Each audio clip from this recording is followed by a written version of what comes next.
Friday Night Blitz is sponsored by your local Fairway food store. Welcome into the Friday Night Blitz, the final one of the season, playoff edition. Southeast Polk and Dowling Catholic, two teams that know each other very well. They met back in week one. The Rams took that one 13-7. Round two, a little bit higher stakes. That is our game of the week. Friday Night Blitz brought to you by Fairway. And we turn out to Binger for the highlights. Quarterfinal night, boy, a crisp one out here. You know, since we started doing the Blitz, Dowling has been to the Dome 13 times, 10 championships. They're the gold standard. Polk, they've been there 4. They won a championship, and they want to get to the Dome this year for the 5th time. Let's take a look. Here come the Maroons, Coach Wilson's crew. That's Andy Pollock bringing them out, and Southeast Polk ready to take the field in this one. The offense gets going early. Daly finds Wampa on a big 4th down to continue a drive, and the Rams are in business. They go for the play action here, the run fake, and the give to Abu Sama, and he finds the end zone. 7-zip Rams. Not much going on second quarter, though. Jackson Smolik heats up. This one, big to Carson Brown. Wow, we're tied at 7. Then Smolik going back to work on 3rd and long. Up top to Cooper Nicholson. Beautiful pass. The Maroons on top, 14-7. And then Daly goes back to work. Up top to guess who, the X-Man, Wampa with the catch. A couple plays later, Sama takes it in for the touchdown. And this one is tied. Now with time winding down the first half, the Rams defense has held a couple times here. And Tom Wilson and Dowling goes for it on 4th and goal. And they are denied right here. The Rams defense holds. What a ball game. So the Rams come out on fire in the second half. Jackson Daly to who else? Cole Falloon. All he does is catch touchdowns. This was a wild one, but a final. The Rams win 38-28, and they are on to the Dome. A great matchup here tonight. And we have a lot of good action to show you on our social media on Dome Dynasty. Make sure you stay with that. That's another year of the Blitz. 22 years, guys. Everybody did a great job this year. Appreciate all of you. We're going to send it back to you in the studio. Binger giving the appreciation out, and we're not even 4 minutes into the show. All right, the Valley Tigers playing their best football at the perfect time. Tonight, though, a new challenge, the triple option of Pleasant Valley. No room for error, and if the Tigers execute to perfection, they'll keep their season alive. Let's get out to Valley Stadium tonight. A beautiful night, as Binger had mentioned. Tigers taking the field, the flag waving. Barrett Lindmark keeping it himself for a big gain for Pleasant Valley. He'd pick up some cuts at backup field, taken down there. Now Mason Morrow for the Tigers. Look into the corner of the end zone. He gets it to Eli Raridan for the Tiger touchdown. Dawson Stein clanking it off the upright, though. PAT no good, 6-0 Tigers. Dion Hutch was busy tonight as he breaks free for a big gain for the Tigers. Plethora of running backs over there for Gary Swenson at Valley, and they're going to need him. Hutch now taking the handoff, and this time he's going to find Paydirt, runs it in for the score. Valley failed the 2-point conversion, so it's a 12-0 game. Pleasant Valley answering, though. Barrett Lindmark again, going to hit Barrett Lindmark for the Spartan touchdown. That can't be right. No, he's finding his big man down the sidelines. There's your score. They add the PAT. This makes it 12-7. Hutch taking the toss now, and if he gets some space, look out ahead. Cutting back makes the defenders miss. He dives into the end zone with an epic run there, just powering his way over. Valley tack on the extra point, this time in complete control early. They do roll 40-14. Valley heading back to the Dome. All right, Ankeny had to go on the road and try and upset Prairie tonight. The Ankeny defense sure came to play. Not just one sack in this one. Well, they're going to have a couple. That's right, the Hawks getting plenty from their defense tonight. Prairie just with 7 points. Not a lot of offense in the early goings on this one. Our friends in Cedar Rapids could not send us a touchdown, but let's just pull up the scoreboard for the rest of 5A because Ankeny drubs Prairie tonight. 37-7 the final there. Defending champs still on track to defend said title. The huge upset is City High. Takes down Kennedy by 19 points. Mitchell Moore taking the Little Hawks to the Dome for the first time since 2010. Got to keep in mind this is the first time since I believe 2011 or 2012. Dowling Catholic does not make it to the Dome. I'm sure they'll be back at some point though. All right, back in week 4, Lewis Central and Indianola met in a low-scoring battle. The Indians took it 14-9 tonight. Ding ding, round 2. Stakes do not get higher in this one either. Let's get out to Indianola for this one. In the first quarter, it's Lewis Central's ball. Second and goal, Ethan Fischel hands off to Jonathan Humpel, who runs it in for the touchdown. Indianola's turn, though. Start of the second quarter, 2nd and 4 on the 6. Bennett Brook keeps the ball, but brought down at the 1. The next play, Cale Kolaric takes the snap, brings it in for Indianola's first score. This one was back and forth and tight most of the game. Lewis Central's ball now on the 35. Braylon Camrad passes to Jonathan Humpel for a gain of 24. Look at the little juke there. Throws off a defender, finally gets brought down. Next play, Camrad passes to Braden Lofton. They love to air it out at Lewis Central, that's for sure. He nearly gets it into the end zone, but knocked out of bounds at the 1 here. Would that save the touchdown? Not quite. Camrad hands off to Humpel, who runs it into the end zone. Still in the second quarter, Indianola looking to rebuttal. Brook throwing a nice 22-yard dime to Carter Erickson, just chucks it up there. Erickson goes and makes a play, gets tackled, sets up their next score. Brook taking the snap, and he's going to find Drew Kingery. Kingery, he knows how to make some plays. Dives, catches, that's a touchdown. Tied at 14 at the half. Lewis Central, though, big second half for them. They do take it to Indianola, 35-21. All right, out to Winterset, they were hosting Decorah. Vikings in Winterset after the Vikings stopped the Huskies. Winterset goes for it on 4th down. Cade Kleemeyer throws it to Levi Gerwell, but Jacob Pippo swats it down. Vikings getting the ball back. Keenan Tyler now pitching it to Ben Weimer, but it drops and the Huskies recover the loose ball. Winterset tries for the quarterback run, but Jeremiah forcing the fumble. Decorah getting the ball back. There are like 6 fumbles in the first half of this game. Keenan Tyler handing it off to Ben Weimer, and the Huskies force another fumble. Need to put some stickum on those hands, boys. After the Vikings stopped Winterset, Keenan Tyler throwing it deep for Jacob Pippo. This time, no fumble, just touchdown. 7-0. Decorah takes the lead. They get the ball back again, but cannot get the touchdown. They have to settle for 3. That's good. 10-0. Late in the second quarter now, Keenan Tyler going to throw it to Noah Stortz, but guess what? INT Eli Atkins. And he's going to take it almost 40 yards with just seconds left in the first half. So they go to Cade Kleemeyer, who's handing it off to Dawson Forgy, and Forgy does the rest. Finds some running room. He's going to find the land of 6. 7-10 at that point. Winterset roaring back. 28-19 Huskies. They're heading to Cedar Falls and the Dome next week. All right, still to come on the Friday Night Blitz, we get out to Cedar Rapids, where Webster City was looking to upset Xavier. More 3A and 4A action when we come back.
Welcome back into the Friday Night Blitz playoff edition. Webster City has quietly done what they do best, run the rock and score a whole bunch of points.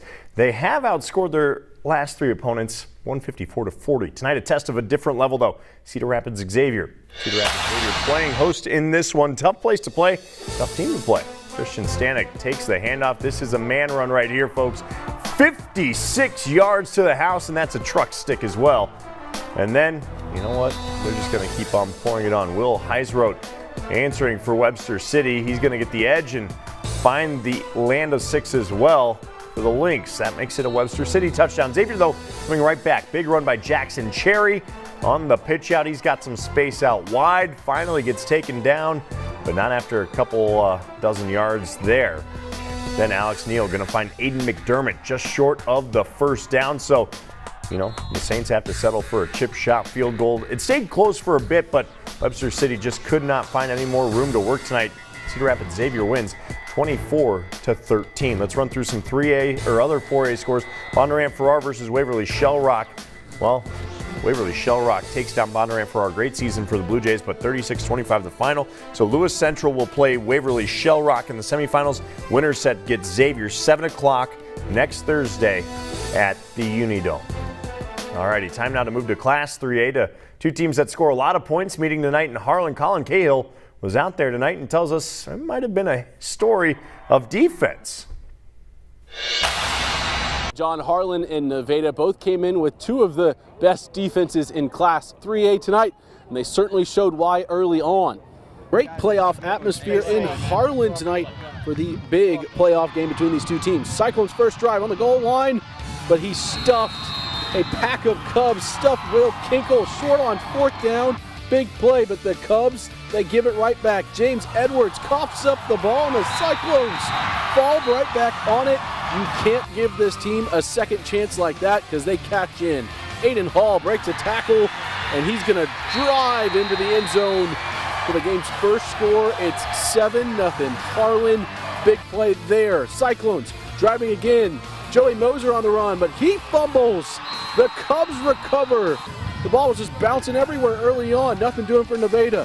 Harlan goes to work. Tegan Casperbauer finds Jacob Birch, but look at the big tackle by Caleb Cooker. This time Casperbauer rolls out. Long pass. He's going to find Connor Frame, who hauls it in. That's a big first down. Late in the second half, Casperbauer on play action. He's going to the end zone. And check out the toe tap and the catch in slow-mo. Frame, what a big play. Touchdown Cyclones. It's 14-0 at halftime. And then in the second half, it was all Cyclones. Casperbauer finds Joey Moser in between two Cubs, and he's gone. 21-0 Cyclones. And then big play here. Ensuing kickoff. Ball's going to hang, and the Cubs can't react to it. The Cyclones recover. This was a big play. Then they put the nail in the coffin. Casperbauer to Birch. Leaping grab for the touchdown. 28-0. Cyclones go on to win 38-0 over Nevada. You can have good things when guys don't care about who's getting the credit. And I think that was kind of evident on the field tonight. Guys forcing things to other people and guys stepping up and making plays. And that's what they've been doing. And just proud of the way they played with the tenacity and just relying on one another and trusting each other. The Cyclones held Nevada to just 8 total first downs in the game and pitched their second shutout of the playoffs. And now they are going to be hitting the refresh button tomorrow morning to see who they take on in the Dome next week. Reporting in Harlan, Colin Cahill, Local 5 Sports. Back to you in the studio, John. All righty, other scores from Class 3A. Humboldt beats Independence 42-21. BHRV over SBL 50-14. Solon 23, West Delaware 19. Let's look at the matchups now for Class 3A. Solon's going to play Boyden-Hull-Rock Valley on Saturday, November 13th at 4 o'clock. And Harlan gets Humboldt at 7 p.m. that same night. Again, November 13th, that's a Saturday. All 4 teams left in Class 3A are perfect so far this season. Up next, down to Class 2A, West Marshall trying to get back to the Dome for the first time in a decade. They have to get through Williamsburg to do so.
Welcome back. West Marshall is a ways removed from their first and only state title, but if there's a team to end that title drought, it's these Trojans. Tonight, Williamsburg visits State Center. The Raiders have shut out their last 3 opponents, so this one would not be a walk in the park. All right, Williamsburg dominating early on. Zach Glandorf up the middle for the first down. Same drive. Cade Ritchie going to find Derek Weiskopf on the slant. That's a quick hitter for the touchdown. 6-0 Williamsburg.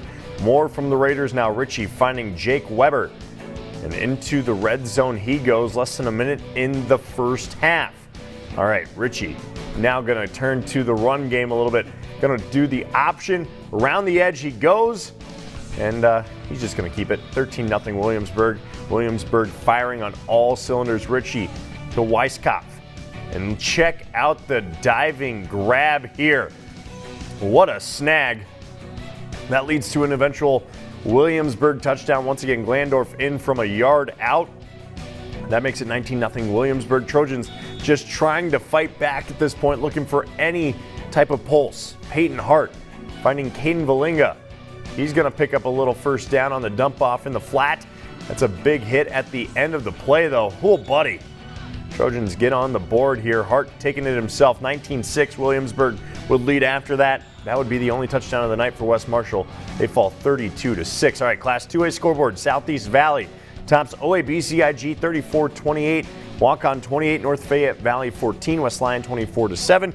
Really quick, those 2A matchups that we're looking at for next week. Also Saturday, November 13th, Southeast Valley will play Walk-on at 10 a.m. Williamsburg plays West Lyon at 1.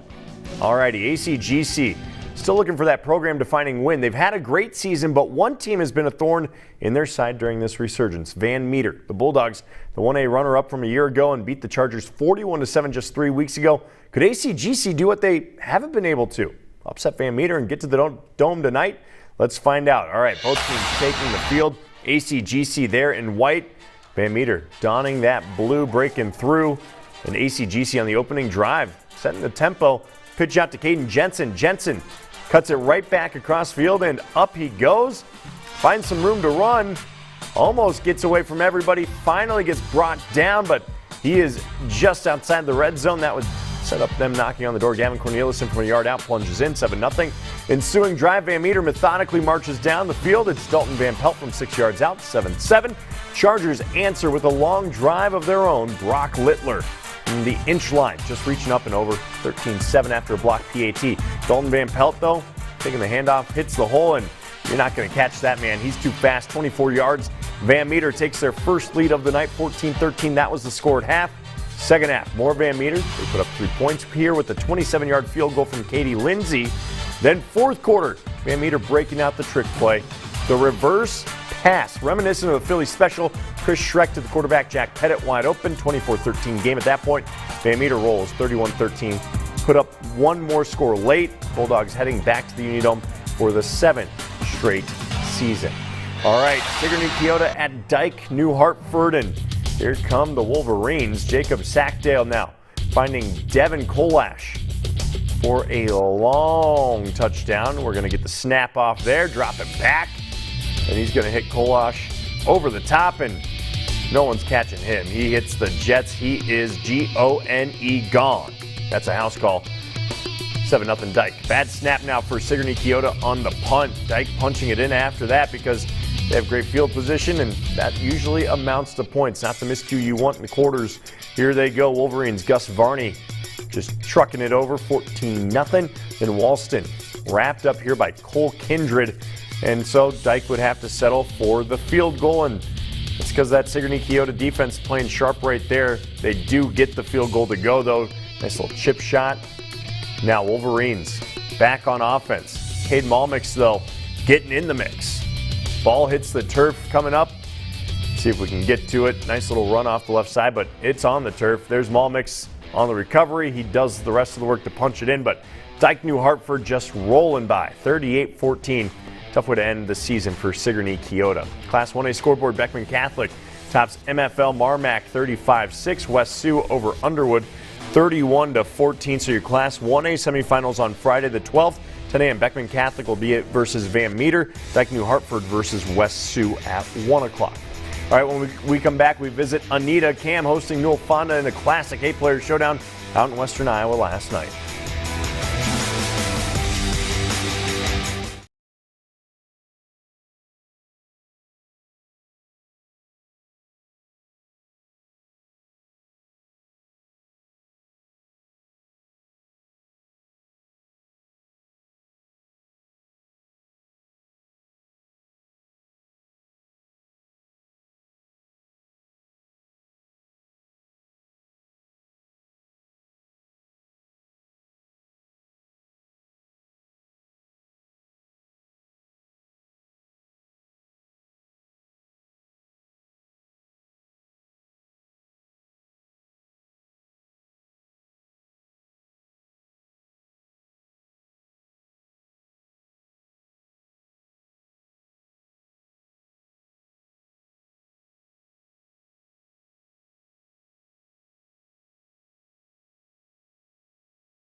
All right, let's get down to Anita last night. Cougars up 18-6 on Newell-Fonda. Upon arrival, they were running all over the field. Lane Speaker having himself a night to remember from 26 yards out, sheds a tackle, trots into the end zone. Cam likes the two-point conversion, so Cade Tickner going to power it over the goal line for 24-6 ball game. Now from 40 yards out, Cougars looking for more. They have the ball again. Guess who? Speaker again. This time, not a single Mustang gets upon him. He's untouched, 40 yards for the house call, 32-6. And we're just going to pull up the final score here. They win big, 64-13. Let's look at the matchups now for next week. For 8-player, you got Audubon taking on Anita, a rematch from just a few weeks ago. 10 a.m. on November 10th, and Easton Valley taking on Remsen in the 1 o'clock game. Looking forward to both of those. Should be a fun week of football at the Dome. All right, let's get over to our play of the week. This one coming from that game. We didn't show it in the highlight because, well, it was so beautiful. This brought to you by Wyckoff. Lane Speaker, 70 yards, backed up on his own 10, sheds 2 tackles down the sidelines, cuts it back across the field. And you know what? From there, he's just going to run it right on into the end zone. Huge night for him. 20 carries, 396 yards, 7 touchdowns. Huge night for the senior. Cam, the team to beat at the Dome next week in 8-player. All right, time now for our game ball, brought to you by Fairway. And tonight, it has to go to the Winterset Huskies. They were down but not out. 10-7 at half, and brought to you by Fairway. Winterset making their first ever trip to the Dome. From what I can find, at least in the archives, big shout out to Zach Sweeney and company. Obviously, they haven't been in the postseason since 2014. So congratulations to Winterset, our game ball winners, and deservedly so. Excited to see what they can do at the Dome next week. All right, we'll wrap up the final blitz of the season when we come back.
Welcome back into the Friday Night Blitz. An incredible season. Great to be back at it this year in full capacity, unlike what we saw last year, but still had a blast.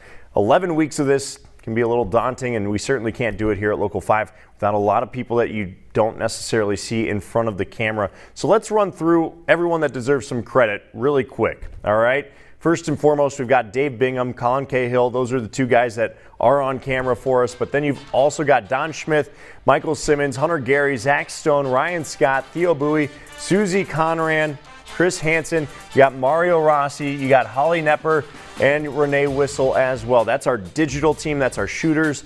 And those people certainly make this possible. Then on the production side, big shout out to everybody here. Doug Bailey, Jake Bowman, Carter Dole, Alex Johnson, Phil Lemon, Sharon Lilly, Joey Moreno, Carly Ott, Drew Piper, Simon Daniels, Edward Tumeyer, and Jordan Underwood. All right, we got them all in. Thank you, everyone. Enjoy your night.